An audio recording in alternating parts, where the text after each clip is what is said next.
Good evening and happy Monday. I hope everybody had a great Labor Day. If you have not already seen it, I want to shill a little bit for Chillie DeCastro. This video right here, the trifold is solid. Teche Lines versus Danforth. This video is gold. This video is gold. One observation that I have made is that people who aren't very smart tend to repeat the same word or phrase over and over again to try to make a point, to try to make a point, to try to make a point. Keep that in mind. Little kids and not so bright people, like little kids, both do that. Keep that in mind while you watch this video, but also just listen to it. I have apparently made this man fairly upset. And Teche Lines versus Danforth is the hill he wants to die on. And I'm your Huckleberry, son. So let's see what he's working off of. He thought that my initial review was lazy. Let's see if he has exonerated including this into his trifold. So here's what I originally said. You know, I remember once upon a time,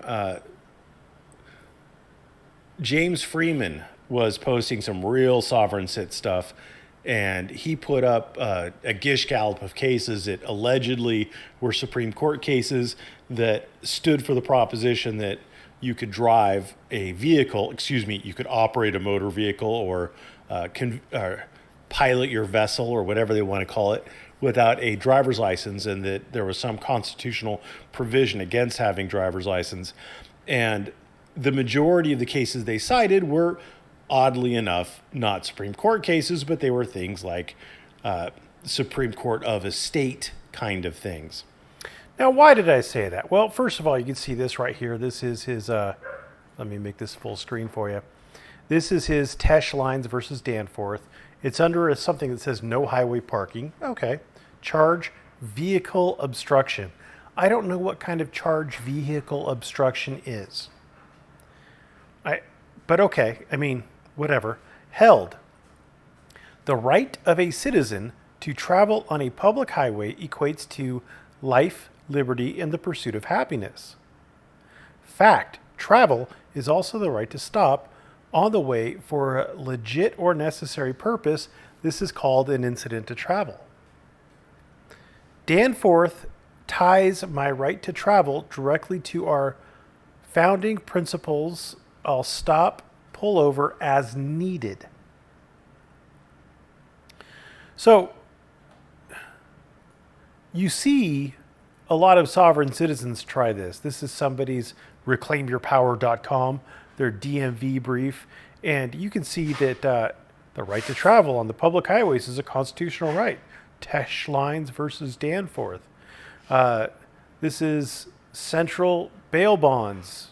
U.S. Supreme Court says no license necessary to drive automobile on public highway/streets.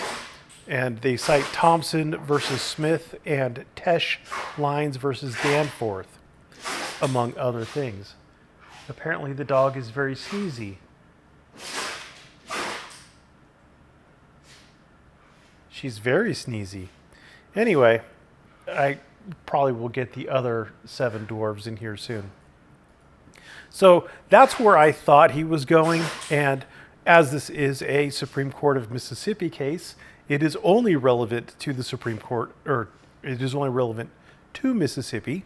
We have 50 sovereign states, each of which has their own highway codes, each of which has been imbued with power by the 10th Amendment of the Constitution to make laws regulating the travel on the roads, who can get a license, what it takes to get a license, what kind of vehicles are acceptable to travel on their roads, speed limits, just all the rules of the road. A state has the power under the 10th Amendment of the Constitution and its own sovereignty to enact. And the ruling of one state is not binding on another state. for a variety of reasons, but a statute, see, you could read it right here, in construing statute providing that when vehicles stopped on highway. So it's construing a state statute. Number one, a different state is going to have a different statute, probably. And number two, they might interpret it differently. They might come to a different decision. And that's fine. Just like a state is not bound by a district or circuit court's interpretation of the Constitution or federal law, they're also not bound by other states' interpretations of those same things or state law. They're just not bound by it. So it's really stupid to try to start quoting Teche Lines versus Danforth unless specifically you live in Mississippi.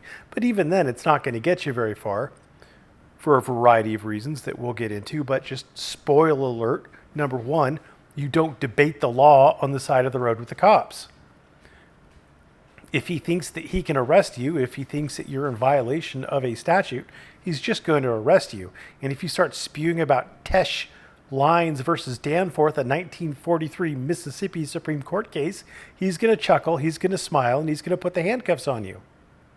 And then you're going to get to make your argument in court. Debating on the side of the road with a cop is not going to get you anywhere. But number two, it doesn't really apply to anything that's going to be useful. And I don't necessarily think that no highway parking is really going to be useful in the scenarios that Chillie is going to bring up. And this is another one of those things. So I don't know how much help for you Teche Lines Incorporated versus Danforth is going to be. Apparently it's Teche Lines, according to our constitutional law expert, Chillie. It is highly dependent on whether or not you're in Mississippi and whether or not it's still good law. And I honestly don't know and don't care whether or not Teche Lines Incorporated versus Danforth is. So I'm just going to completely disregard the holding and the facts in it because I'm not in Mississippi, and I don't think a lot of my viewers are in Mississippi, and yeah. So then now we have U.S. versus... All right, so that was the weak spot he thought he found in my review of Legally Departed and Chillie's Trifolds. So that's the weak spot. We'll see how he attacks it. So let's go, Playboy.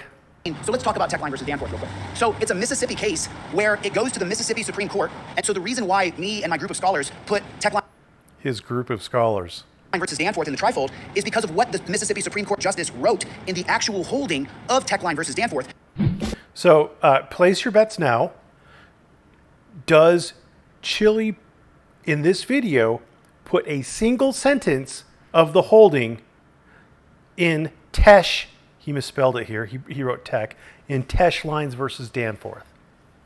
Does he put a single line of it in there? And also, is he going to show us that Virgil A. Griffith is a legal legend and a case law legend? Just pause the video right now, please. Put it in the comments. I don't monetize this. I don't really care. I just think it would be fun to see what your guesses are. And, you could cheat. I don't really care. I'm not going to know. I just think it's going to be fun to see what your guesses are. Number one, is he going to have a single line of the actual holding in Teche Lines versus Danforth in his video?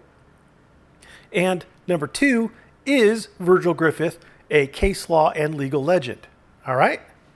Ready? All right, let's do this.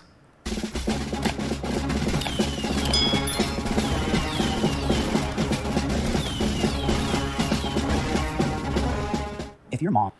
I have to say, the quality of his videos is way better than mine. I'm just a beta compared to his videos. So, what's that one thing though? If you can't dazzle them with your brilliance, baffle them with bullshit. I find that I think a lot of people rely too much on little tricks to try to get, to try to make their videos look more polished when they lack substance, but what do I know? Or your significant other was pulled over, and you wanted to pull over on the side of the road, and you were going to cite Teche Line versus Danforth. Why? See, why would you cite Teche Line versus Danforth on the side of the road?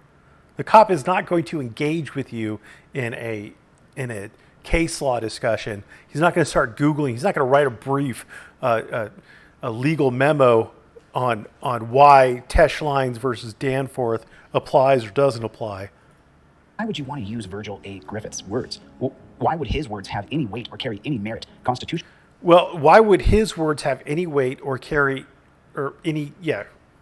Why would you cite him? You would cite him if you wanted to. Well, you'd cite his case law anyway, his opinions, if you were in Mississippi, because his interpretations of the Constitution may, unless they've been overturned by subsequent Mississippi Supreme Court cases or subsequent U.S. Supreme Court cases, his interpretations of the Constitution and of Mississippi law are binding in Mississippi.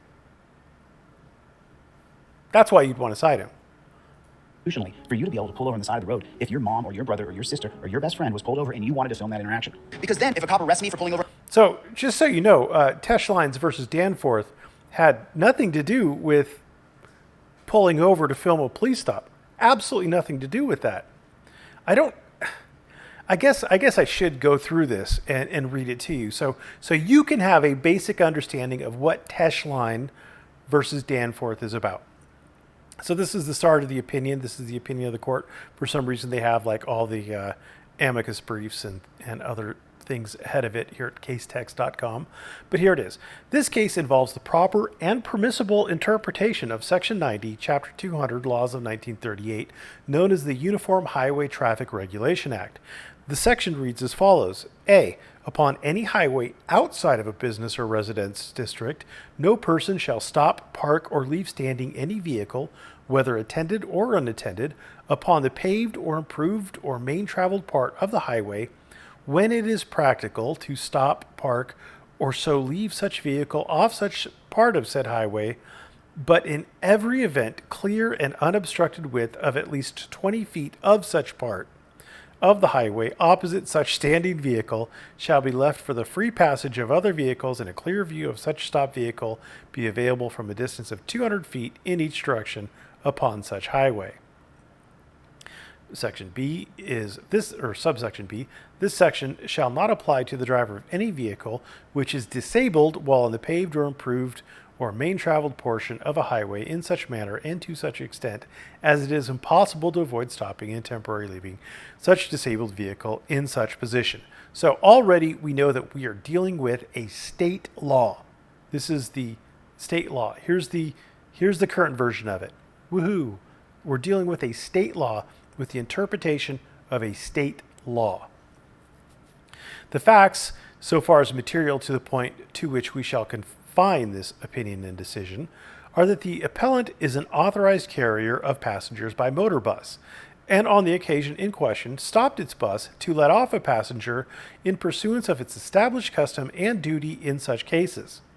The pavement of the highway was 20 feet wide, and according to the overwhelming weight of the evidence, the shoulders on each side were about 3.5 feet wide, making a total width of 27 feet. The stop was made about halfway down an incline, approximately 1,100 feet long. The bus was about 8 feet wide, so that when some room was left to the passenger to alight on the shoulder and not in the ditch, it was impossible to leave 20 feet clearance opposite the bus. While the passenger was making his way out of the bus, Appellee's decedent ran into the rear end of the bus and suffered injuries from which he died. So this is not a criminal case. This is what we should be looking at here is this is a tort case. So we're interpreting a statute in the eyes of someone who's dealing with torts. So bear that in mind.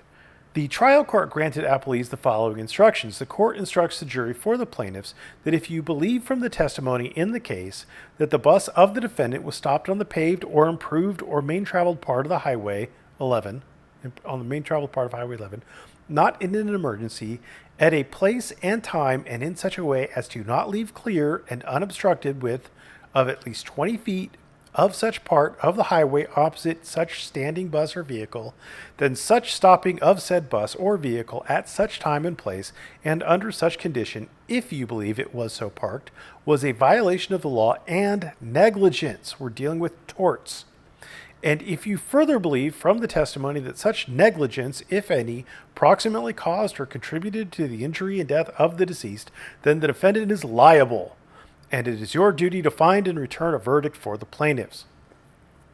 So what they're trying to do is they're trying to say because Teche Lines violated this particular statute, they are negligent as a result. Like if you're speeding and you get in an accident, they could prove you were speeding, that goes some way towards proving negligence. The quoted instruction, as may readily be seen, amounts to a peremptory charge in favor of the plaintiff. It tells the jury that if less than 20 feet clearance was left by the bus, this was negligence. The instruction did not permit the jury to say whether it was possible or practical to leave that much, and as a matter of fact, by the overwhelming evidence, as already stated, it was not even possible, much less practicable. It did not permit the jury to say whether the bus was stopped as far to the right on the highway as was possible, and at the same time safe, considering the high degree of care which the bus driver owed to the passengers, including the one then about to alight. So you see the problem. The problem is that the bus was stopping at a place where he could not pull over and leave 20 feet for traffic to pass. And the jury instruction, so we're narrowing this down. We're dealing with the jury instruction. The jury instruction basically said if he didn't leave 20 feet to the left for cars to go around him, then he is negligent. That would be like saying if a person was speeding, they're negligent. Well, they're not necessarily. You could be speeding, but not be the cause of the accident. Somebody else may cause the accident. They may change lanes into you and be entirely at fault. They can't just say, oh, well, you were speeding. They can't. A jury instruction can be, if they find that you were speeding, then, that might show some negligence on your part or whatever. But they can't, it can't be just a blanket statement that if there's not 20 feet over there, they're automatically negligent. The central principle, which runs through all the cases dealing with statutes regulatory of highway traffic, is that such statutes must have a practical or workable interpretation, not an arbitrary or unreasonable construction, and never that which would require an impossibility. And this has been the rule from the earliest enactments of such statutes down to this day. We do not prolong this opinion by going into a review of pertinent cases from other states. Hundreds of them are cited and annotated in the elaborate note found in this place, along which we might mention Kelly v. Locke as particularly persuasive. Again, see, it's persuasive. These aren't precedent, they're just persuasive.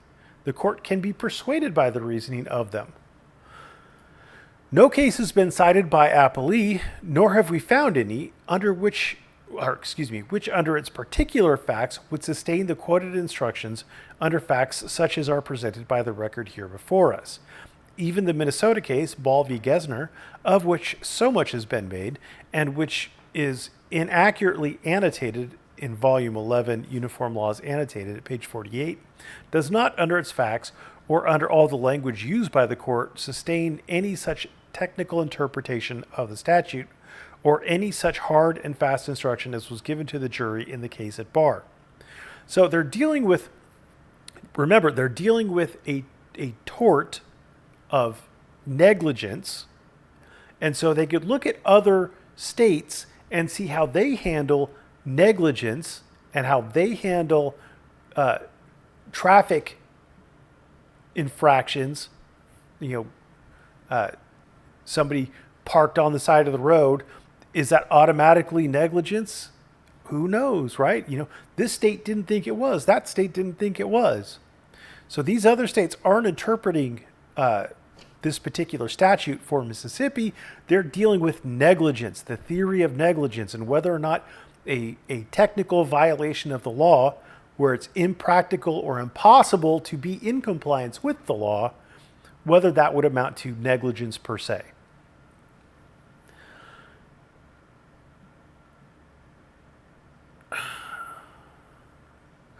Ball v. Gesner Supra did not involve a vehicle temporarily stopped for a legitimate or necessary purpose as an incident to travel, but where the truck was parked in the road while the driver was holding a 10-minute conversation with a person over on a roadside farm. As the facts show, and we shall later mention, we are not dealing in the present case with a parked vehicle. And we do not need to go to other states for the principle which is applied. In Boyd v. Coleman, this is a Mississippi case, there was the case where damages were claimed. See, damages were claimed. This is, again, a tort case for the non-issuance of automobile tags during the month of December as required by the statute. The defense was that no tags were available during that month, and it had been impossible to obtain them until January 6th. The court held that although plainly there had been a technical violation of the statute, it was not actionable because of the impossibility of compliance therewith. The court said the law does not require doing of an impossible thing, and statutes should not be construed to require performance of duties which are rendered impossible of performance by reason of causes for which a person is in no way responsible and powerless to change or remove. And the court said further, and in language which precisely fits this case, all laws should receive a sensible construction. General terms should be so limited in their application as not to lead to injustice, oppression, or an absurd consequence. It will always therefore be presumed that the legislature intended exceptions to its language, which would avoid results of this character. The reason of the law in such cases should prevail over its letter. It is a familiar rule that a thing may be within the letter of the statute and yet not within the statute, because not within its spirit, nor within the intention of its makers. This is not a substitution of the will of a judge for that of the legislator, or for frequently words of general meaning are used in statute, words broad enough to include the act in question, and yet a consideration of the whole legislation or the circumstances surrounding its enactment, or of the absurd results which would follow from giving such a broad meaning to the words, make it unreasonable to believe that the legislature intended to include the particular act. So right now, what they're saying here is that, look, this statute up here, oh boy, here we go. This statute up here, this upon the highway outside of business, blah, blah, blah. You see it uses words like practical. When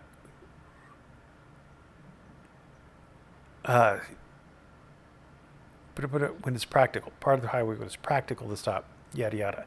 So they're saying that this is using language that is kind of general and vague, right? It's talking about that specific statute.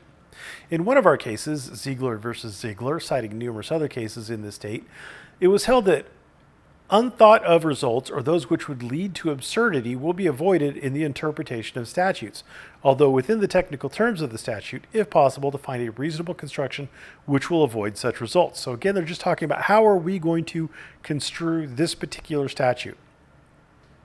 While admitting, as it must be admitted, that impossibilities are not required by any statute, whatever its subject, it has been argued that when impossible to stop so as to leave as much as 20-foot clearance, the vehicle must keep going until a place may be found where the required clearance can be left.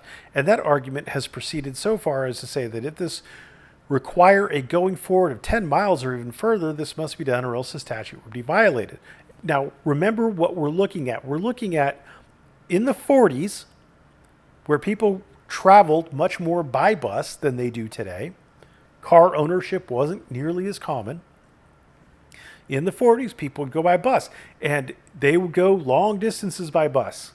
And they'd stop at little spots on country roads like Highway 11, where there's no sidewalk, where there's no ditch. And what the court is saying, like, look, they might have to, in situations like this, they might have to go like 10 miles out of their way. Because remember, they're taking the bus, so they don't have to walk as far. But now they're going to have to go 10 miles out of their way. That's quite a hike. That's like 3 hours of walking. This court may, and it is its duty to, take the judicial knowledge of what everyone knows who has been beyond his own doorsill, that at least 85% of the public highways in the state are of such width that it is only occasionally possible, and this often at great or at distant intervals, to stop a vehicle so as to leave as much as 20 feet of unobstructed highway to the side of the vehicle. To give the statute in question the literal or hard and fast construction for which appellees contend would lead to unthought of and absurd consequences, which every experienced member of the legislature would be bound to disclaim as ever having been in his mind as a deliberate conclusion. It is enough to say of this that if such a construction could be sustained and enforced, it would dislocate and put out of business the rural mail delivery service on not less than 75% of the rural routes in the state. Because if you're delivering mail on a rural route with a small country road, I mean, you have to find a place where you could pull over to the side and leave 20 feet next to you for other cars to go around and then walk back or walk forward. I mean, it could be a long, long way. And a husband could not pick up his wife trudging homeward from the rural grocery store in the rain, or even attend to a wounded or sick person found along the roadside.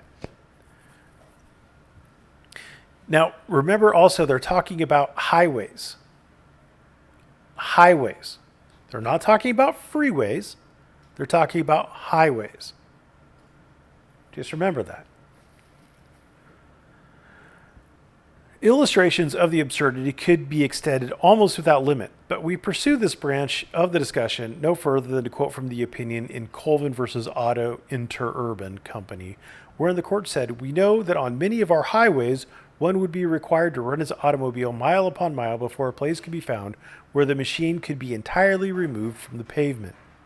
The statute must be given a reasonable and workable construction. If there is a proper excuse or necessity," a proper excuse or necessity. Now, that's a general language. Just remember, that's very general language. They've given you some examples of proper excuses. They've given you examples of some necessity.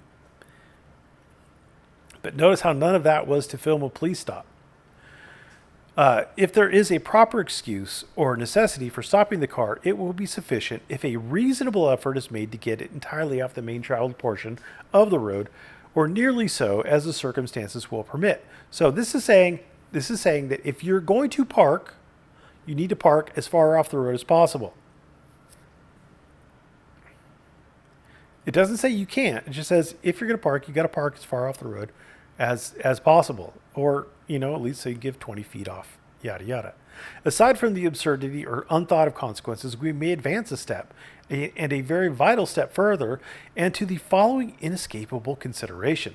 The right of a citizen to travel upon the public highways and to transport his properties thereon in the ordinary course of life and business is a common right, which he has under his right to enjoy life and liberty, and to acquire and possess property, and to pursue happiness and safety. It includes the right in the so doing, to use the ordinary and usual conveyances of the day, and under the existing modes of travel, includes the right to drive a horse-drawn carriage or a wagon thereon, or to operate an automobile on for the usual and ordinary purposes of life and business. Now, you've got to remember that it's quoting Thompson versus Smith. Thompson versus Smith is a very old case that came from the nascence of the driver's license. So you got to remember that this is a 1943 case, and I don't know when driver's licenses were enacted in Mississippi, and it might be using a bit of just hyperbole, or it might be just quoting on this, not necessarily for everything on it, but it's not saying that they can't make you get a driver's license. Just remember that. You have the right to do it, well, but you might not be the one driving. Someone else might have to drive you. And remember, this was a bus driver, so don't get all crazy over here with the I have a right to drive or operate a motor vehicle or whatever they're going to say. Pilot my vessel. There seems to be no dissent among the authorities on this proposition. Now, there is a dissent now about being able to operate a vehicle on the public highways without a license. The right to travel means, of course, the right to go from one place to another.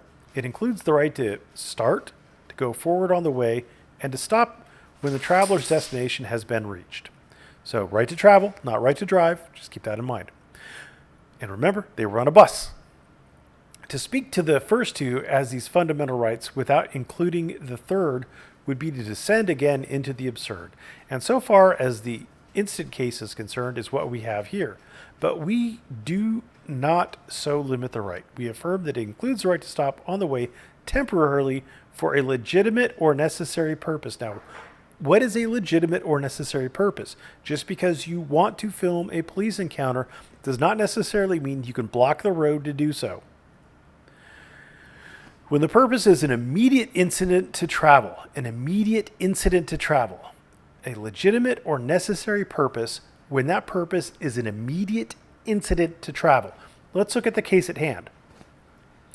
A person wants to take the bus home to their rural home off of Highway 11 somewhere in Mississippi. He pulls the stop rope to have the bus driver stop and let him off at wherever he is wanting to get off on Highway 11 that's as close to his home that Highway 11 will take him. That is a legitimate or necessary purpose because that purpose is an immediate incident to his travel.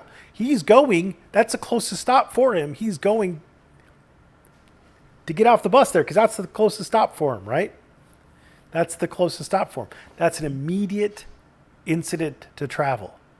Just pulling over because you want to film a police stop, if you're blocking the road and in violation of a law, this is not going to get you out of that because that is not an immediate incident to travel. So it is that the Texan authorities declare the right to stop when the occasion demands is an incident to the right to travel, a proposition so completely self-evident that no authority is necessary to sustain it, and which we would pronounce irrefutable had it never heretofore been mentioned. But here are some of the authorities which do declare and sustain it, and then it lists some. When then the right to stop is arbitrarily or unreasonably restricted or cut off by a statutory enactment, the statute is objectionable from a constitutional standpoint as had the enactment prevented going forward. So a right to stop, as long as it's not arbitrarily or unreasonably restricted or cut off. Arbitrarily or unreasonably. So if they have a good reason, like say on a freeway, no stopping on the freeway. California, no stopping on the freeway. You'll get a ticket, right? Even if you pull off of the road as far as you can, you'll still get a ticket. And this case isn't going to save you. The rights aforesaid, being fundamental, are constitutional rights, and while the exercise thereof may be reasonably regulated by legislative act, in pursuance of the police power of the state, and although those powers are broad, they do not rise above the privileges which are embedded in the constitutional structure. The police power cannot justify the enactment of any law which amounts to an arbitrary and unwarranted interference with or unreasonable restriction on those rights of the citizen which are fundamental.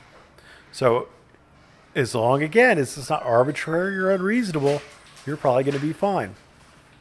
Since, as already mentioned, the court must take judicial knowledge of what everybody knows, namely that at least 85% of the public highways in the state are of such width that it is only occasionally possible, and this at distant intervals, to stop a vehicle so as to leave as much as 20 feet of unobstructed highway. Am I recording? Good. I thought, boy, I'm really far into this if I forgot to hit that button. To leave as much as 20 feet of unobstructed highway, which would mean over long stretches of our public roads, no vehicle could stop without violating the law if that clause in the statute, which requires that in any event 20 feet clearance shall be left, is to be enforced according to its literal terms, detached from the remainder of the statute.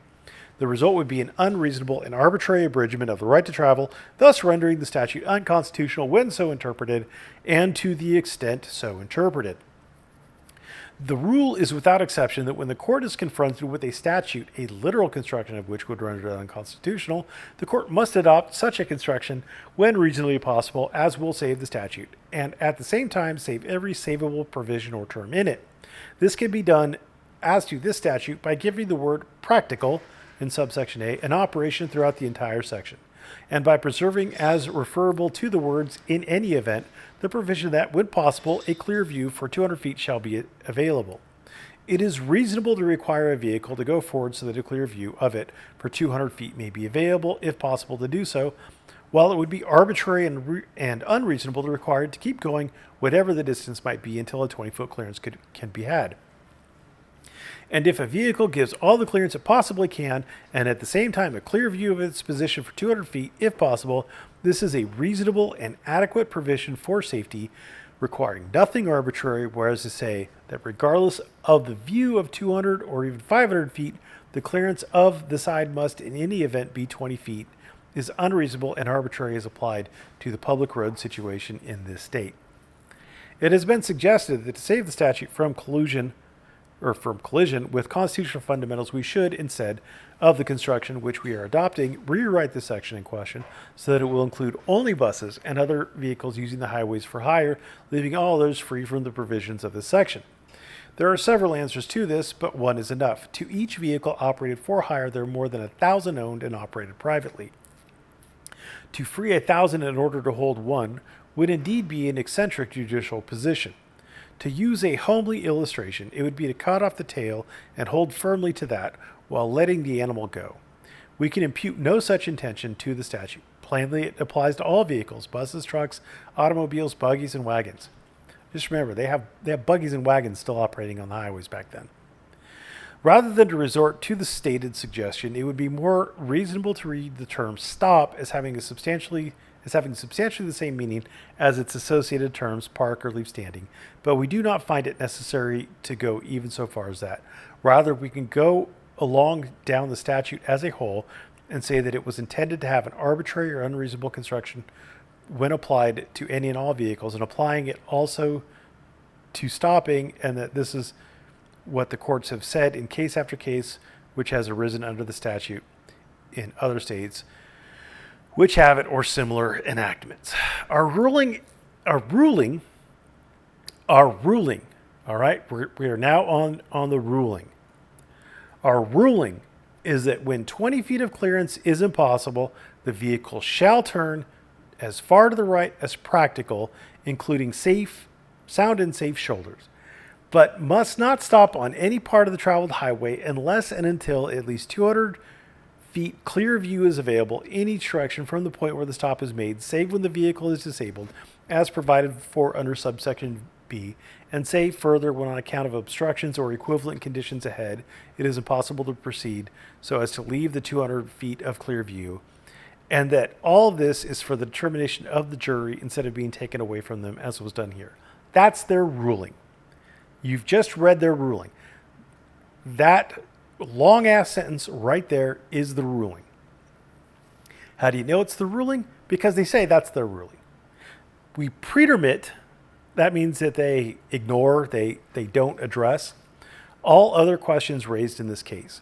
We have preferred to confine this opinion to the one issue presented by the quoted instruction and the error therein. And it must be noted we have not decided anything about the parking of vehicles or leaving them standing, nor anything about the feature mentioned in Kelly v. Locke Supra that a driver may be required to go forward to a place where there is an available and safe space sufficient to allow a compliance with all the literal terms of the statute, if within a reasonably short distance ahead, and if such place be known to or observable by the driver, in the exercise of a reasonable diligence.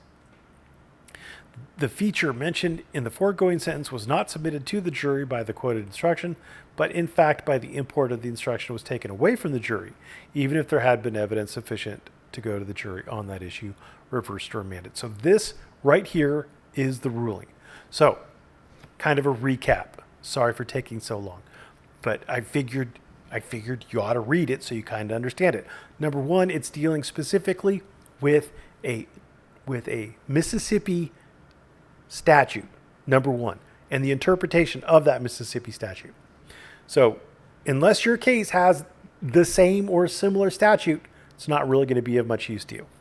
Number two, it doesn't have to do with stopping to film. It has to do with stopping as part of your travel, like to drop someone off or to pick someone up. It has to do with that. It doesn't have to do with getting out to film. If for example, your buddy was in a car and he was a passenger in a car and the driver was getting arrested and the car was getting impounded, and he said, "Hey, come pick me up. The cops aren't arresting me, but you need to come pick me up." And he had to go pick him up off the side of a highway in Mississippi. Well, that would be incident to travel, right? You're kind of going there, but to pick him up, and then you're going to take him somewhere. So you have to pull over as far as possible. Leaving, if possible, you have to leave at least 20 feet on the side for other vehicles to get around you. You have to leave 200 feet of clear view behind you so that they can see you, yada, yada. And this is dealing with tort, with negligence, with jury instruction about where a plaintiff sued a defendant. It doesn't have anything to do with criminal law. So with that in mind, let's go back to Chillie's amazing, in-depth review of Teche Lines versus Danforth. On the side of the road to film him. When I do go to court, what did the Supreme Court Justice of Mississippi write in Teche Line versus Danforth that I would go ahead and put it into the trifold for you to use if you see a cop on the side of the road and you could pull over and then interact with that cop? Again, you shouldn't be using this to interact with the cop, but what did you put in it? You put in holdings that, see the holding right here, the right of a citizen to travel on a public highway equates to life, liberty, and the pursuit of happiness. Travel is also the right to stop on the way for legit or necessary purpose. This is called an incident to travel. Now, what was the holding? Our ruling is that when 20 feet of clearance is impossible, the vehicle shall turn as far to the right as practical, including sound and safe shoulders, but must not stop upon any part of the traveled highway unless and until at least 200 feet clear view is available in each direction from the point where the stop is made safe when the vehicle is disabled as provided for under subsection B, and safe further when on account of obstructions or equivalent conditions ahead, it is impossible to proceed so as to leave the 200 feet of clear view, and that all of this is for the determination of the jury instead of being taken away from them as was done here.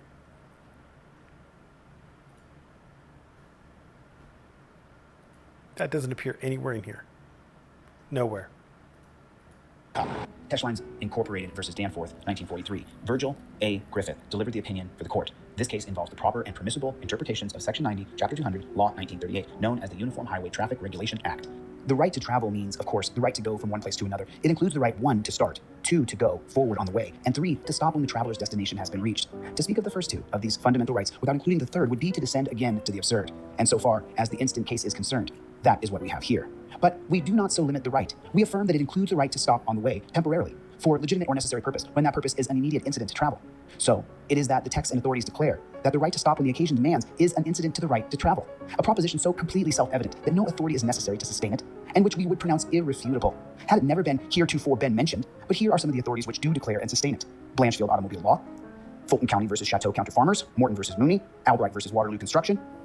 When, then, the right to stop is arbitrarily or unreasonably restricted or cut off by statutory enactment, the statute is objectable from the constitutional standpoint, as had the enactment prevented going forward. The right aforesaid being fundamental are constitutional rights, and while the exercise thereof may be reasonably regulated by legislative act in pursuance of the police powers of the state, and although those powers are broad, they do not rise above those privileges which are embedded in the constitutional structure. The police powers cannot justify the enactment of any law which amounts to an arbitrary and unwarranted interference with or unreasonable restriction on those rights of the citizen, which are fundamental. If you see a cop on the side of the road, for a guy who says we don't stop all the time, he stopped before he actually got to the ruling. and you could pull over and then interact with that cop. So why would I put that in there? Because Wait, hold on a second. Let's listen to that again. are fundamental. If you see a cop on the side of the road and you could pull over and then interact with that cop. So why would I put that in there? Because Wait, it didn't say anything about interacting with cops. It said nothing about, oh, you see a cop on the side of the road, you get to pull over and interact with them. It said nothing about that. It says if you have to pull over as part of your incident to travel, then you have to pull over at least 20 feet, with at least 20 feet so that people could pass you, or as far to the right as practicable. Leave a 200 feet clearance or 200 feet clear view behind you. It didn't say anything about cops. It didn't say anything about getting to interact with cops on the side of the road. It said nothing about that. of what was written in the holding. So, And whoever was arrested for vehicle obstruction or charged with vehicle obstruction, filming the police. How dumb would you have to be to actually drive right up to the police stop to start filming? Lord have mercy. without keeping you in too much suspense, here's what the holding says. According to the Mississippi Oh, here's what the holding says. All right. Without keeping you in too much suspense, here's what the holding says. This is painful. Supreme Court Justice, I wish I knew his name. I don't know his name. I can't remember his name. That man's name was Virgil A. Griffith. He's one of the best recognized figures in Mississippi legal history. His Mississippi Chancery Practice was among the most used books for at least 2 generations of Mississippi lawyers and is still consulted by many. The first edition was published in 1925. A second and subsequent 1950 edition lasted until the adaptation of the Mississippi Rules of Civil Procedure in 1982. He also wrote The Survey Work Outlines of the Law, a comprehensive summary of the major subjects of American law, 1949. Griffith was born in Lawrence County, the son of a planter. He graduated from the University of Mississippi in 1897, and then he read law in the office of A.C. McNair in Brookhaven. As was the custom of the time for aspiring young lawyers, upon admission to the bar, he moved to Harrison County, which remained home for the rest of his life. Griffith practiced law on the Gulf Coast, first with William Lyon Wallace and E.J. Bowers, a former congressman representing Mississippi's 6th District in Biloxi, and then with Judge James Neville in Gulfport. In 1920, Griffith was elected Chancery Judge of the 8th District. 9 years later, he was elevated to the Supreme Court of Mississippi, where he served 20 years, the last 2 years as Chief Justice. He died in 1953. Recognition of Griffith's influence in the field of chancery and equity practice abound. His Mississippi Chancery Practice was once termed the lawyer's Bible. While the ordinary practice among appellate judges, citing authorities for important propositions, merely gives the case citations, a Griffith authority was often thought to carry more weight when the court recited. The court, speaking through the renowned late Justice Virgil A. Griffith. He wrote, Well, as you can see, he read from MississippiEncyclopedia.org. Why didn't he read out of Wikipedia? Well, because Virgil A. Griffith doesn't have a Wikipedia page, as far as I can tell. Let's look it up. Oh, he does. Huh. Let's see what Wikipedia says. Nope. Nope. Not him. What about this? Oh, here we go. Judicial service. Purse life. Now right there, boy, I tell you what. So we had to go to Mississippi Encyclopedia. Now, his Mississippi Chancery Practice was once termed the lawyer's Bible. Do you know what Mississippi Chancery Practice is? It is a practice guide.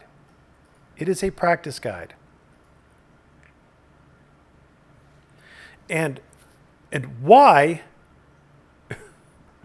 would it be considered a lawyer's Bible? Well, I don't know who said it. This isn't attributed to anyone.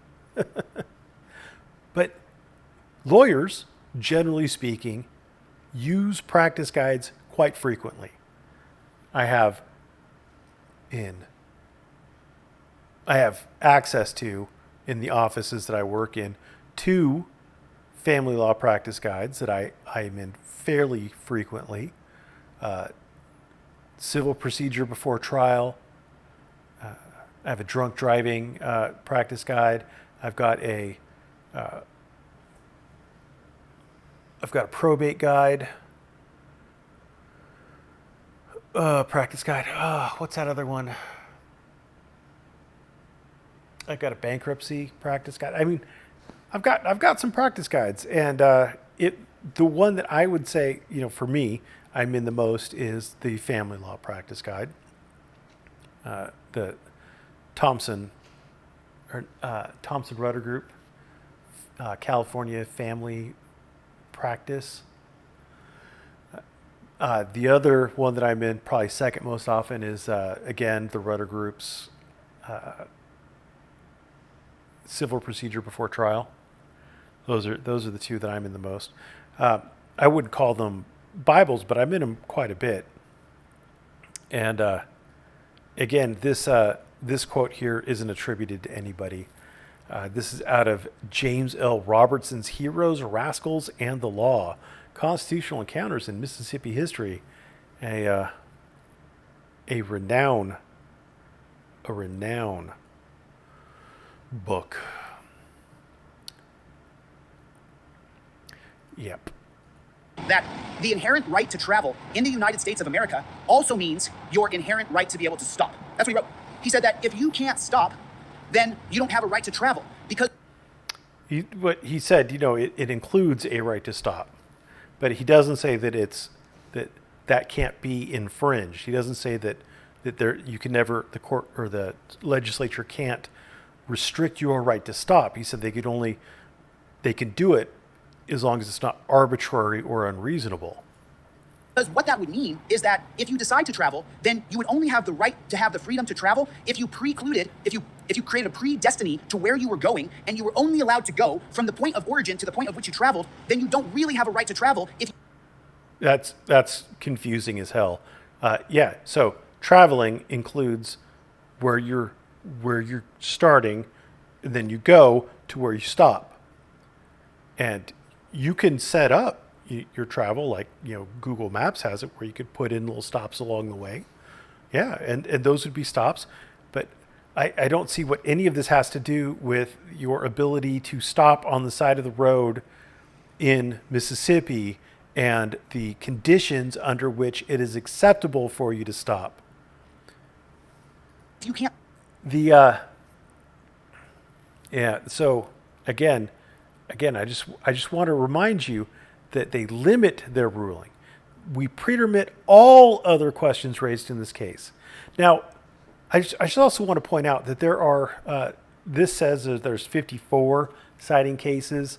There was 13 on Court Listener, and I went through them, and there's two things that this case gets cited for.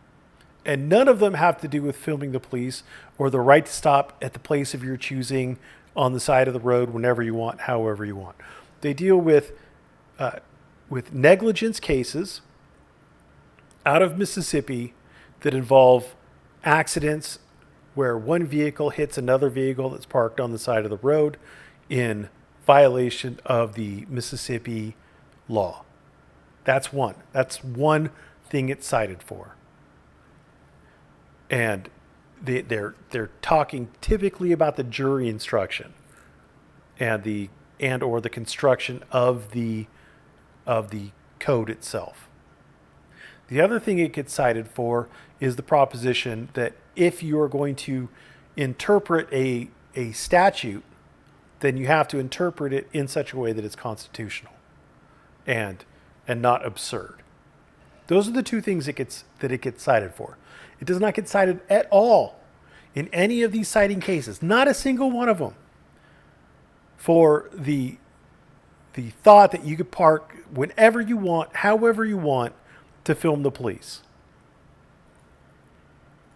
You can't stop wherever you want or where a public easement exists for you to be able to stop. Now, with those words written by that And it mentioned nothing about public easements. Supreme Court Justice of Mississippi in 19... Why is he wearing those dumbass headphones? Like, is he listening to someone right now when he's talking, making this video? So weird. 1943.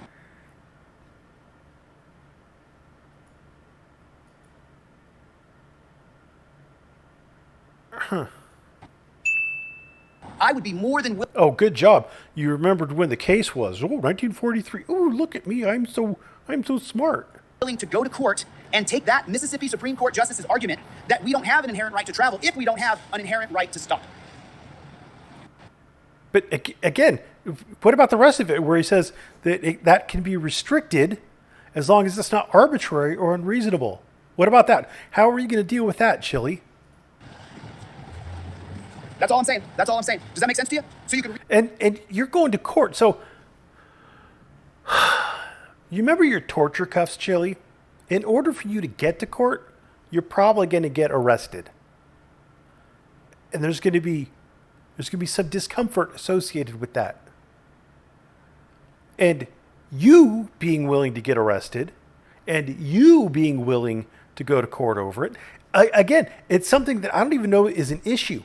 I don't even know this is an issue. I've never heard of this happening to anybody, and it might have, but how common could it be? I've been a part of this. I've been a part of this particular community now for so long that, let's see, that Ida Foxy Queen, who's, as far as I know, no longer active in the community, said back then, when I first started making videos, that I was an OG troll, been around forever. And I don't know when this has ever come up. Vehicle obstruction, simply because you wanted to film the police. I mean, if you're not capable of pulling off the side of the road, then I don't know what to tell you.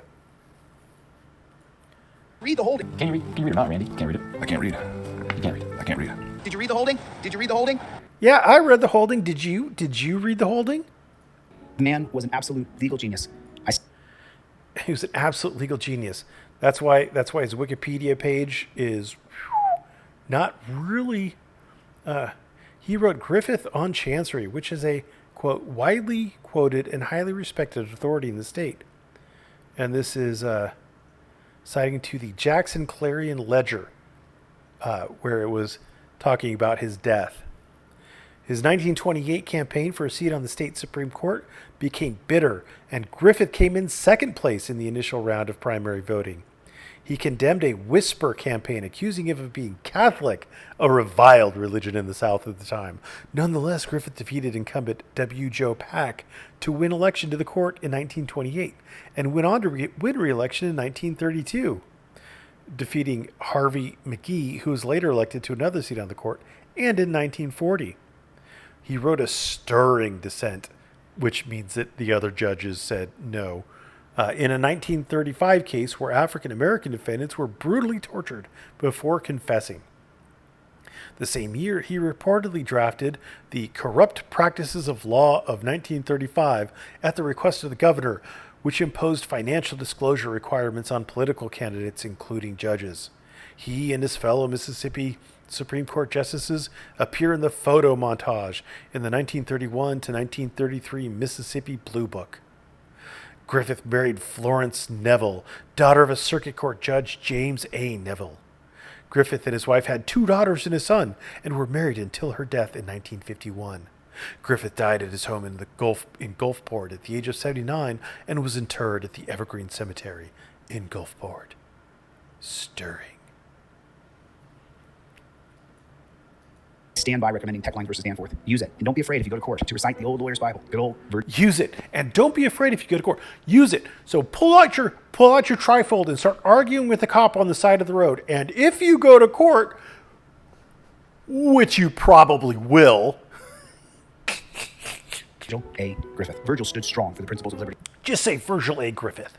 For the right to travel also means the inherent right to stop. Let freedom ring. Rest in peace, brother.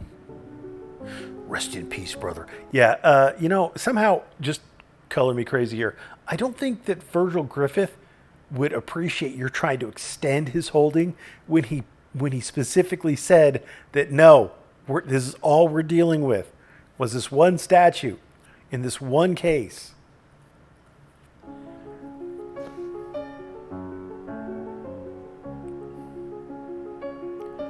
Music montage.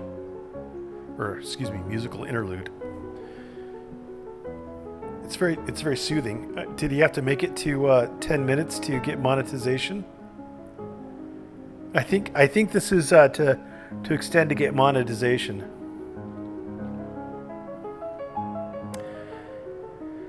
Yep, gotta get that monetization.